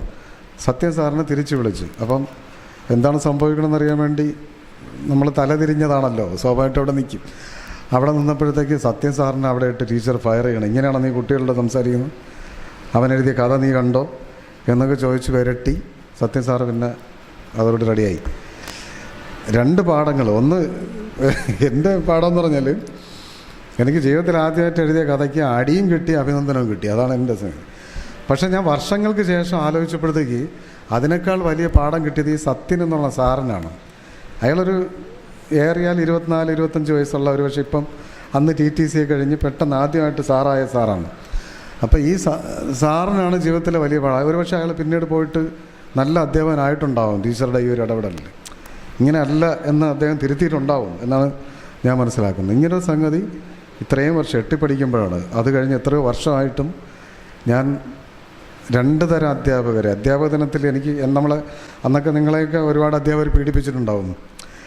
മീൻസ് ഭയങ്കരമായ പീഡനം. എന്നോട് ഒരു സാറ് പറഞ്ഞിട്ടുണ്ട്, നിന്നെ ഞാൻ അതിൽ ഉത്തരം കാണിച്ചിട്ട് അതിൽ കെട്ടിത്തൂക്കി തല കീഴായി കെട്ടിത്തൂക്കിയിടും. 4ാം ക്ലാസ്സിലെ കുട്ടിയോട് പറഞ്ഞതാണ്, നിന്നെ ഞാൻ തല കീഴായിട്ട് കെട്ടിത്തൂക്കിയിടുമെന്ന് പറഞ്ഞു. അപ്പോൾ ഞാൻ വിചാരിക്കുന്നത് 4ാം ക്ലാസ്സിലെ കുട്ടികളുടെ നിങ്ങൾ പറയുമ്പോൾ ആലോചിക്കണം. ഇപ്പോഴും എനിക്ക് ഭേദിക്കാം.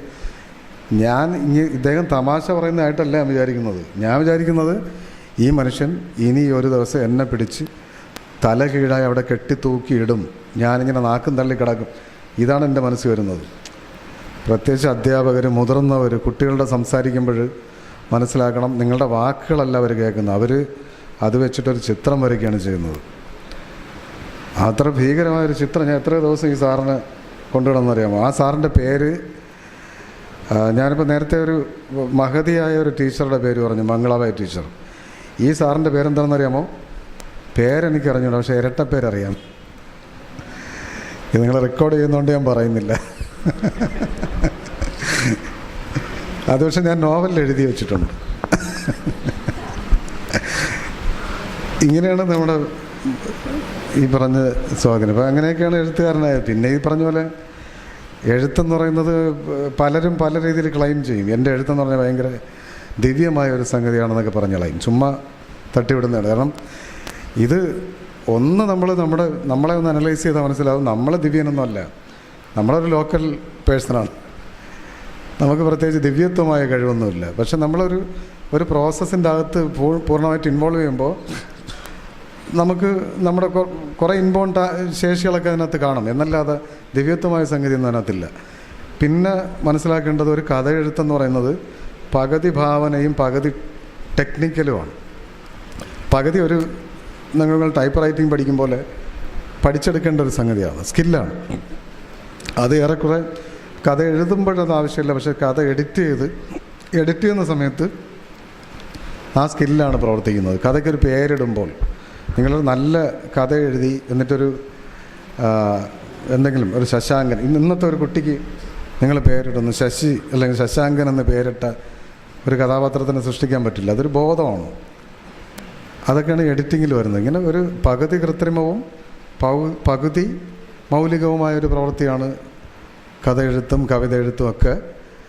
നോവൽ എഴുത്തിനെ സംബന്ധിച്ചാണെങ്കിൽ നോവലിൻ്റെ 75% ഈ പറഞ്ഞ ഒരു എഡിറ്റിംഗ് പ്രോസസ്സാണ്. നിങ്ങൾക്കൊരു 400-500 പേജുള്ള ഒരു നോവലുകൾ മലയാളത്തിൽ ഇറങ്ങുന്നുണ്ട്. അത് എഴുതി തീർക്കാൻ എളുപ്പമാണ്. പക്ഷേ അതിനെ എഡിറ്റ് ചെയ്തൊരു വൃത്തിയുള്ള വസ്തുവാക്കി എടുക്കുക എന്ന് പറയുന്നത് ഭയങ്കര പ്രയാസമാണ്. അതിൻ്റെ ക്ലാസിക്കൽ എക്സാമ്പിളാണ് ഖസാക്കിൻ്റെ ഇതിഹാസം. അതിൻ്റെ 3 ഇരട്ടിയോ മറ്റോ ഉണ്ടായിരുന്നു. പിന്നീട് വെട്ടിക്കളഞ്ഞിട്ടാണ് ഈ പറയുന്ന 196-200 പേജ് താഴെയുള്ള ഖസാക്ക് ഉണ്ടായത്. അങ്ങനെ പകുതി മൗലികവും പകുതി കൃത്രിമമായൊരു സ്കില്ലും കൂടെ ചേർന്നാണ് റൈറ്റിംഗ്. അതാണ് അതിനെക്കുറിച്ച് പറയാനുള്ളത്. സാർ ഈയിടെ ഒരു ഇൻ്റർവ്യൂവിൽ പറയുകയുണ്ടായി, ഇതേപോലുള്ള ഇൻ്റർവ്യൂവിൽ പോയിരിക്കുമ്പോൾ സാറിൻ്റെ പുസ്തകങ്ങളെക്കുറിച്ച്, കഥാപാത്രങ്ങളെക്കുറിച്ചിട്ട് ആൾക്കാർ പുകഴ്ത്തി പറയുകയും അത് വായിച്ചതായി പറയുകയും അതുപോലെ ഉദാത്തമെന്നൊക്കെ പറയുമ്പോഴൊക്കെ തന്നെ സാറിന് തന്നെ ആത്മവിശ്വാസമില്ലാത്ത കഥകളെക്കുറിച്ച് സാറ് മനസ്സിലാലോചിച്ചിട്ട് ചിരിക്കുകയും അവരുടെ സ്വഭാവത്തെക്കുറിച്ച് പഠിക്കുകയൊക്കെ ചെയ്യും എന്നുള്ള സാറിൻ്റെ ഒരു സ്റ്റേറ്റ്മെൻറ്റ് ഒരു ഇൻ്റർവ്യൂവിൽ വായിക്കുകയുണ്ടായി. അതുകൊണ്ട് ചോദിക്കേണ്ടത് ഞാൻ വിചാരിച്ചിരിക്കുകയായിരുന്നു. സമ്പർക്കക്രാന്തിയിലും സാറ് പറയുന്ന മുഴുവനും മനുഷ്യൻ്റെ നിരീക്ഷണമാണ്. മനുഷ്യനെ എത്രമാത്രം സൂക്ഷ്മമായി നിരീക്ഷിക്കുന്ന ഒരാൾ സാറ് ഇവിടെ തന്നെ ഒരുപാട് കാര്യങ്ങൾ നിരീക്ഷിച്ചിട്ടുണ്ടാകാം. അങ്ങനെയുള്ള സാറ് നടത്തിയിരിക്കുന്ന 1-2 സ്റ്റേറ്റ്മെൻറ്റിൻ്റെ വിയോജിപ്പാണ് അറിയിക്കാൻ ആഗ്രഹിക്കുന്നത്. മനുഷ്യൻ്റെ തലച്ചോറ് വലിയ കാര്യങ്ങൾ ഉണ്ടാക്കുന്നതിന് വേണ്ടിയിട്ടാണ് സൃഷ്ടിക്കപ്പെട്ടത് എന്നാണ് സാറ് നടത്തിയൊരു സ്റ്റേറ്റ്മെൻറ്റ്. എനിക്കതിന് വിയോജിപ്പുണ്ട്. അതേപോലെ തന്നെ മൊബൈലിൽ തോണ്ടിക്കൊണ്ടിരിക്കുന്ന എന്നൊരു പ്രയോഗമാണ് സാറ് നടത്തിയിരിക്കുന്നത്. ഇത്ര സമയം ഞാൻ മൊബൈൽ സാറിനെ കുറിച്ച് തോണ്ടിക്കൊണ്ടിരിക്കുകയായിരുന്നു. 1/2 കിലോമീറ്റർ പിന്നിട്ടു. സാർ ഇതുവരെ നടത്തിയ ഇൻ്റർവ്യൂ എല്ലാം ഞാനിവിടെ കണ്ടുകൊണ്ടിരിക്കുകയായിരുന്നു. പുതിയ തലമുറ ചെയ്യുന്നത് പുതിയ കാലത്തിൻ്റെ ആയിട്ടുള്ള ടെക്നോളജി ഉപയോഗിച്ചുകൊണ്ട് പുതിയ കാലഘട്ടത്തിലെ ജീവിതമാണ് അവർ അനുഭവിച്ചുകൊണ്ടിരിക്കുന്നത്. ഡാറ്റയിൽ പിറന്നു വീണ കുട്ടിക്ക് ഡാറ്റ നിഷേധിക്കുന്നത് അങ്ങേയറ്റം തെറ്റാണ്. നമ്മളൊക്കെ ഡാറ്റയിലല്ല പിറന്നു വീണത്, നമ്മൾക്ക് ഡാറ്റയിലേയും കുഴപ്പമില്ല. അതുകൊണ്ട് പുതിയ കാലഘട്ടത്തിലെ കുട്ടികൾക്ക് ഡാറ്റ നിഷേധിക്കുന്നത് പ്രാണവായു നിഷേധിക്കുന്നത് തുല്യമാണ്. ആ യാഥാർത്ഥ്യം എഴുത്തുകാരൻ മനസ്സിലാക്കേണ്ടതല്ലേ? സാറിൻ്റെ ഒരു പ്രതികരണം ചുരുങ്ങിയ വാക്കുകൾ പ്രതീക്ഷിക്കുന്നു. ഞാൻ ഡാറ്റയുടെ അല്ലെങ്കിൽ തോണ്ടലിൻ്റെ നിങ്ങൾ 1 കിലോമീറ്റർ ആണെങ്കിൽ ഞാൻ ഏകദേശം 1.25 കിലോമീറ്റർ തോണ്ടും. അതായത് നമ്മൾ എന്തുപയോഗിക്കുന്നു എന്നുള്ളതാണ്. നമുക്ക് സ്വാതന്ത്ര്യമുണ്ട്, എവിടേക്കും കയറിപ്പോകാനുള്ള സ്വാതന്ത്ര്യമുണ്ട്. എവിടെയാണ് നമ്മൾ സ്വയം ഈ കുട്ടി എവിടെ വെച്ച് നിയന്ത്രിക്കപ്പെടുന്നു എന്നുള്ളത് അതിൻ്റെ ഒരു ഓട്ടോ പ്രോസസ്സ് അതിന് സ്വയം സംഭവിച്ചാൽ മാത്രം പറ്റുന്നൊരു കാര്യമാണ്. നമുക്ക് ഡാറ്റയിലേ ജീവിക്കാൻ ഡാറ്റയില്ലാതെ പറ്റില്ല. അതുകൊണ്ട് അതിനെ എതിർത്തിട്ടല്ല ഈ പറയുന്നത്. അതിൻ്റെ ദുരുപയോഗത്തിനെയാണ് ഞാൻ വിമർശിച്ച് പറഞ്ഞത്. അങ്ങനെയാണ് പറഞ്ഞത്. പിന്നെ മറ്റതൊക്കെ ഞാൻ തമാശയായിട്ടൊക്കെ പറഞ്ഞായിരിക്കും കൂടുതലും ഈ പറഞ്ഞല്ലേ. അതുപോലെ എന്തിനേയും ദുരുപയോഗത്തിൽ എത്തിക്കാനുള്ള ടെൻഡൻസി നമുക്ക് മനസ്സിനുണ്ട്. കാരണം അതെനിക്ക് മനസ്സിലായില്ല. എന്തുകൊണ്ടാണ് നമ്മൾ വലിയ കാര്യങ്ങൾ ചെയ്യാനല്ല എന്നുള്ള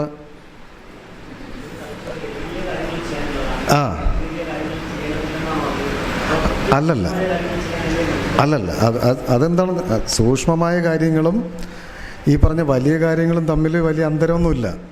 ഒരുപക്ഷെ സൂക്ഷ്മമായ കാര്യങ്ങളായിരിക്കും വലിയ കാര്യങ്ങൾ. അതായത് ഇതെന്ന് പറഞ്ഞാൽ മെഡിയോക്കർ എന്ന് പറയില്ലേ, ശരാശരി സംഗതികൾ.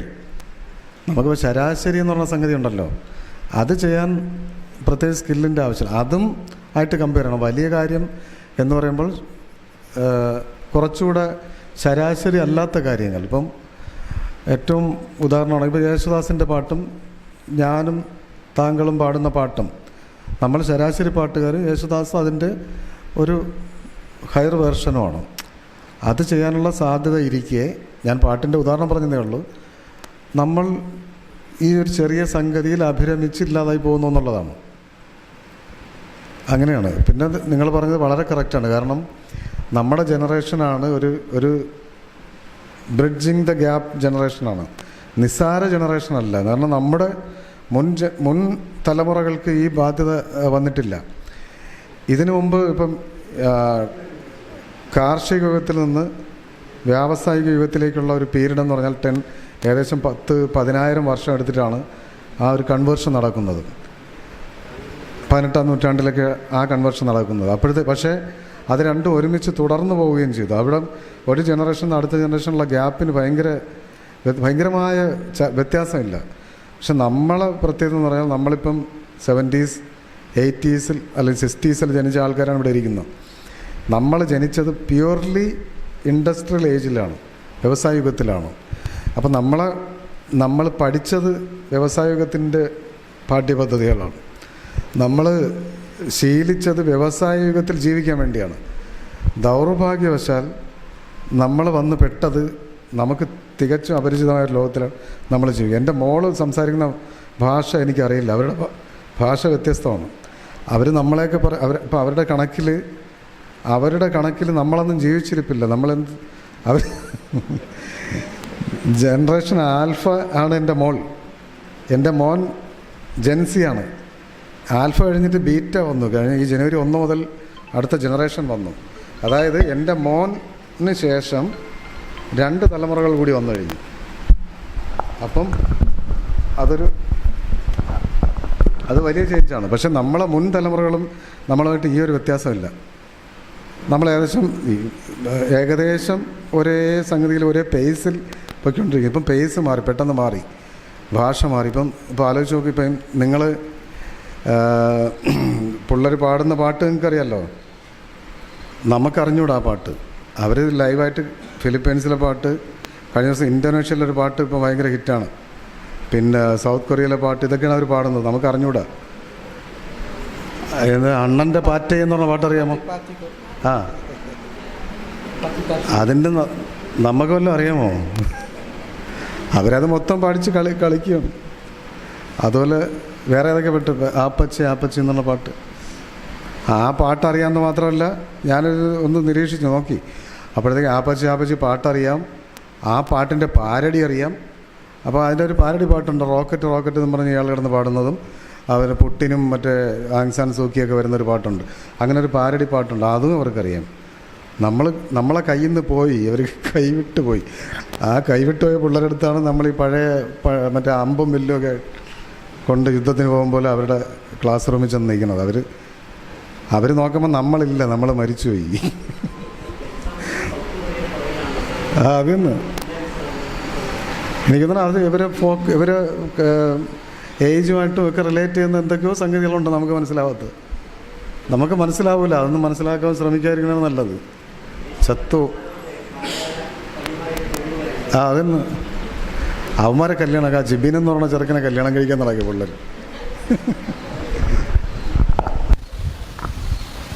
എല്ലാ സാഹിത്യകാരന്മാർക്കും പ്രചോദനമായിട്ടുള്ള ഒരു സാഹിത്യകാരനോ സാഹിത്യകൃതിയോ ഉണ്ടല്ലോ. അപ്പോൾ അങ്ങേക്ക് ഇഷ്ടപ്പെട്ട അല്ലെങ്കിൽ പ്രചോദനമായിട്ടുള്ള സാഹിത്യകാരനോ സാഹിത്യകൃതിയോ ഉണ്ടെങ്കിൽ അതേതാണ്?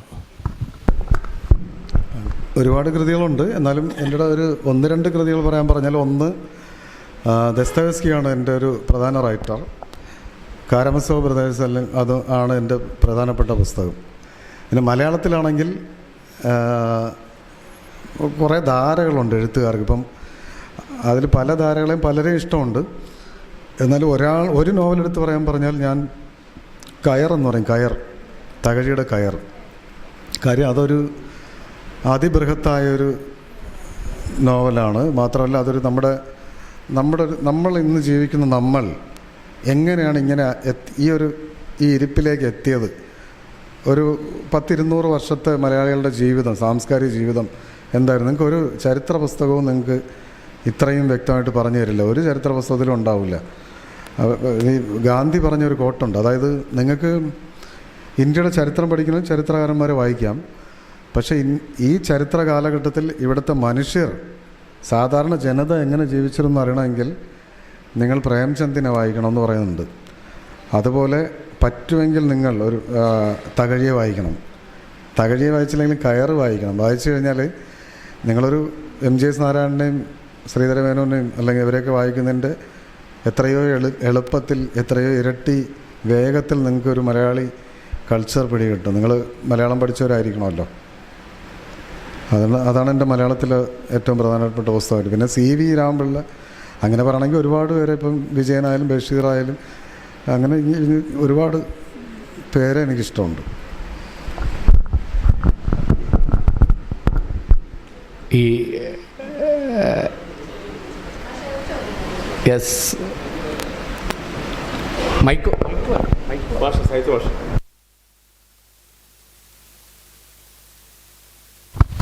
കേരളത്തിലായതുകൊണ്ട് എനിക്ക് സ്വതന്ത്രമായി എഴുതാൻ കഴിയുന്നു എന്ന് എപ്പോഴെങ്കിലും തോന്നിയിട്ടുണ്ടോ?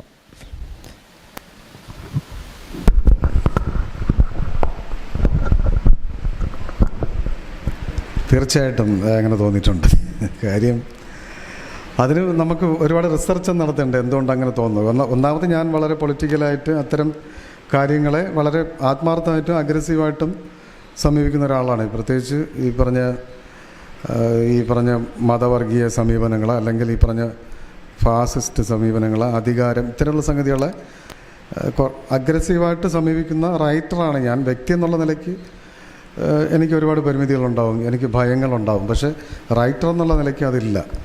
അത് ഞാൻ ഈ എഴുതുന്ന പലതും, ഇപ്പം നരോദപട്ടി എന്നുള്ള ബസ് എന്ന് പറഞ്ഞ കഥ ഇന്നത്തെ മാതൃഭൂമിയിൽ ഇന്ന് ആഴ്ചപ്പതിപ്പിൽ എൻ്റെ കഥയുണ്ട്. സസ്തനി എന്നാണ് അതിൻ്റെ പേര്. ഒരുപക്ഷെ ആ കഥ പോലും എനിക്ക് മറ്റൊരിടത്ത് നിന്ന്, ഇപ്പോൾ കേരളം വിട്ട് ഒരുപക്ഷെ സൗത്ത് ഇന്ത്യയിൽ എഴുതാൻ പറ്റുമായിരിക്കും. അതിനപ്പുറത്ത് പോയിട്ട് ഈ പറഞ്ഞ പല കഥകളും എഴുതാൻ പറ്റില്ല എന്ന് തന്നെയാണ് എനിക്ക് വിശ്വാസം. കാരണം കേരളത്തിന് അങ്ങനെ ഒരു കവചം, ഒരു പരിധി വരെ ഉണ്ടെന്ന് നമ്മൾ വിശ്വസിക്കുന്നു. അത് എത്രത്തോളം സക്സസ് ആണെന്ന് അറിയില്ല. കാര്യം നമ്മുടെ അത്തരം ജാടകളും അത്തരം കോട്ടുകളൊക്കെ ഇളവി മാറിക്കൊണ്ടിരിക്കുന്നൊരു കാലം കൂടെയാണ്.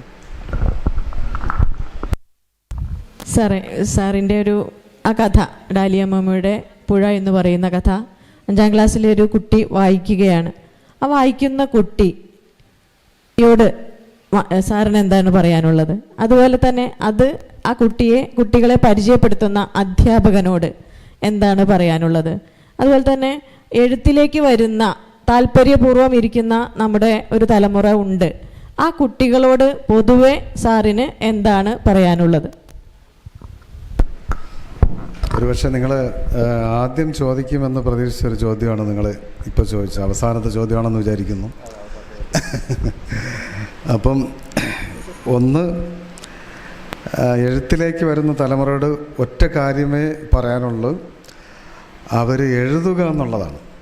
അത് എന്ത് വന്നാലും എഴുതുക, എന്ത് വിഷയം വന്നാലും എഴുതുക. അവരെ സ്വയം നിയന്ത്രണം എന്ന് പറഞ്ഞ സാധനമേ പാടില്ല. പിന്നെ പല കുട്ടികളുടെ ക്യാമ്പുകളിൽ അധ്യാപകരും എഴുത്തുകാരും ചെന്ന് പറഞ്ഞു കൊടുക്കുന്ന ഒരു കാര്യമുണ്ട്.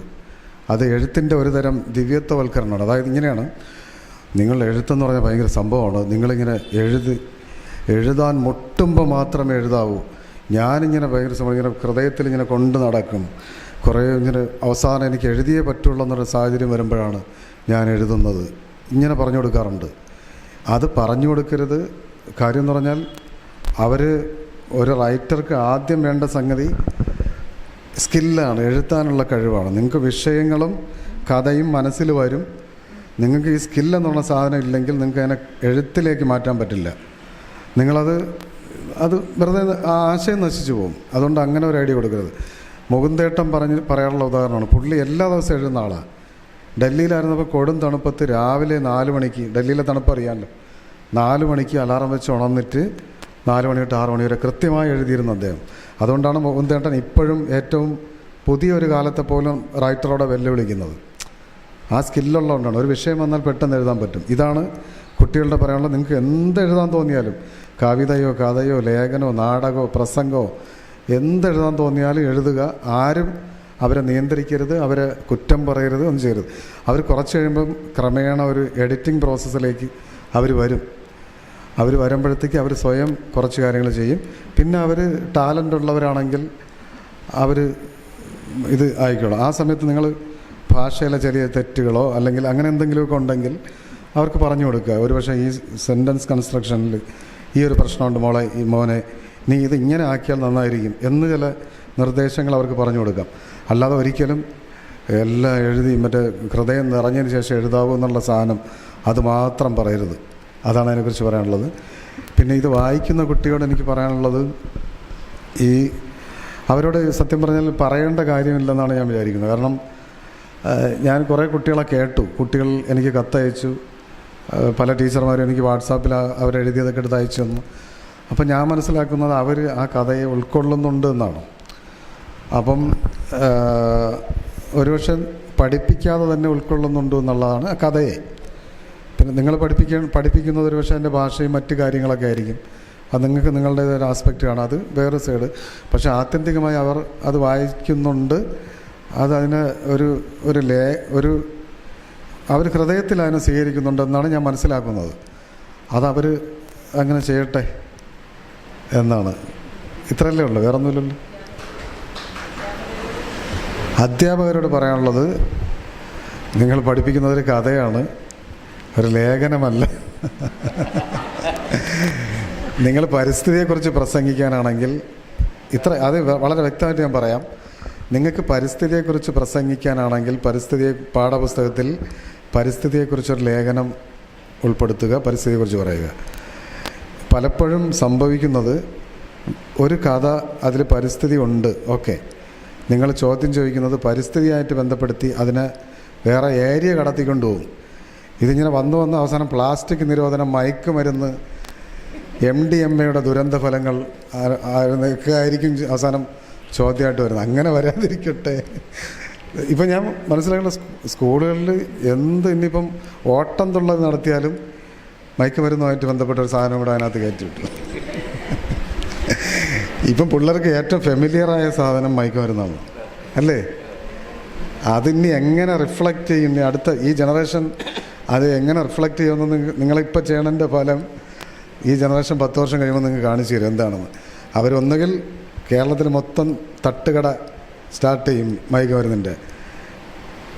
അത് ഇതെങ്ങനെ റിഫ്ലക്റ്റ് ചെയ്യുമെന്ന് നമുക്ക് അത് സൊസൈറ്റി ഒരു കൾച്ചറിലേക്ക് എങ്ങനെയാണ് നമ്മൾ സംഗതി കൊണ്ടുപോകണമെന്നുള്ളത് കൂടുതൽ ഏതിന്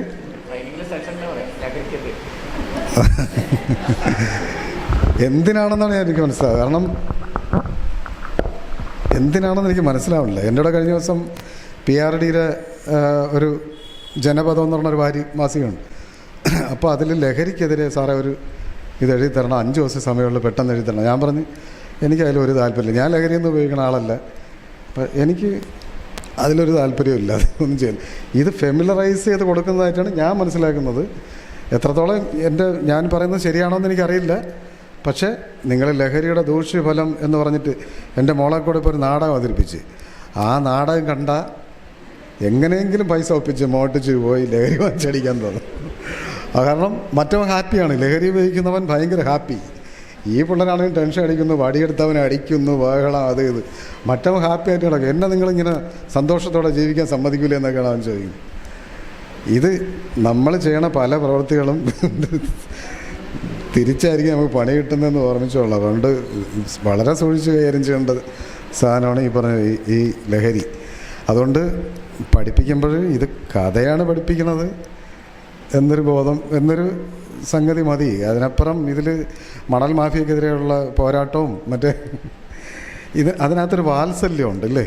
ഈ ഒരു അമ്മമ്മ പാമ്പിനോടെ കാണിക്കുന്ന യൂണിവേഴ്സലായിട്ടുള്ളൊരു വാത്സല്യം അതിനകത്ത് നിൽക്കുന്നുണ്ട്. നിങ്ങൾ ആ വാത്സല്യത്തിന് അല്ലെങ്കിൽ ഒരു പുഴയുമായിട്ട് ഉള്ളതൊരു സാഹോദര്യം എന്ന് പറയുന്ന സാധനമാണ്. അടിസ്ഥാനപരമായി ആ കഥ നിൽക്കുന്നത് ഈ സാഹോദര്യത്തിലും ഈ പറഞ്ഞ വാത്സല്യത്തിൽ. ആ ഒരു ഫീലൊന്ന് ആലോചിച്ച് നോക്കും. നിങ്ങൾക്ക് കുട്ടികളിലേക്ക് ആ ഒരു ഫീൽ എത്തിക്കാമെങ്കിൽ, ഇത് ജീവനുള്ള വസ്തുവായിട്ടാണ് ഈ പുഴയെന്നും അതൊരു കൂട്ടുകാരിയാണെന്നും അതിനെ ചെന്ന് നുള്ളു കൊടുക്കുന്നുണ്ട്. അപ്പോൾ ചവിട്ടിയിട്ടൊക്കെയാണ് പോകുന്നത്. നീ അവിടെ നിന്ന് ഒരു അടി കൊടുക്കുന്നു. ഇങ്ങനത്തെ ഒരു ഫീലിലേക്ക് എത്തിക്കുക എന്നുള്ളതാണ് ആ പഠിപ്പിക്കലിൻ്റെ ഒരു പൂർണ്ണത. അല്ലാതെ മണൽ മാഫിയ, മണലൂറ്റുന്നത് കൊണ്ടുള്ള ദോഷങ്ങൾ എന്തെല്ലാം, ഒരു വള്ളത്തിൽ എത്ര കുട്ട മണൽ കൊള്ളും? 15 അടി വീതിയും 8 അടി നീളമുള്ളൊരു വള്ളത്തിൽ 2 പേർ നിന്ന് തുഴഞ്ഞാൽ എത്ര ദൂരം തുഴയാൻ പറ്റും? ഇങ്ങനെയൊന്നും ഞാൻ തമാശ പറഞ്ഞല്ല, നിങ്ങൾക്ക് തന്നെ അറിയാം. ഒരു പാഠപുസ്തകത്തിന് 10 വർഷമില്ല സാറേ, കഷ്ടിച്ചൊരു 10 വർഷം കൊണ്ട് നിങ്ങൾ ഏകദേശം കുറഞ്ഞൊരു 1000 ക്വസ്റ്റ്യൻ അതിനകത്തുണ്ടാകും. അവസാനം ക്വസ്റ്റ്യനെല്ലാം ഊറ്റി എടുത്ത് അവസാനം വരുന്നത് ഒരു വള്ളത്തിൽ എത്ര മണൽ കൊള്ളും എന്നൊക്കെയുള്ള ക്വസ്റ്റ്യൻ വന്നു തുടങ്ങും. അന്ന് ഈ കഥ മരിക്കും. കഥയും മരിച്ച് കഥാകൃത്തും മരിച്ചു. അപ്പോൾ നമ്മൾ വളരെ രസകരമായ ഒരുപാട് കഥയെക്കുറിച്ചും എഴുത്തിനെക്കുറിച്ചും പുതിയ കുറേ കാര്യങ്ങൾ, ചിലതൊക്കെ നമുക്ക് അറിയുന്നതാണ്, ചിലത് നമുക്ക് പുതിയ അനുഭവങ്ങളാണ്. ഇതെല്ലാം തന്ന നമ്മുടെ ഷില്ലിനാലിന് നന്ദി പറഞ്ഞുകൊണ്ട് വെങ്കടി മാഷ് ഈ സെഷൻ പൂർത്തിയാക്കും. അത് കഴിഞ്ഞ് ആരും എണീക്കരുത്, നമ്മുടെ 1-2 കാര്യങ്ങൾ പറയാനുണ്ട്. പെട്ടെന്ന് എണീറ്റ് ഓടണ്ടെന്ന് പറയാണ് വെങ്കടി മാഷ്.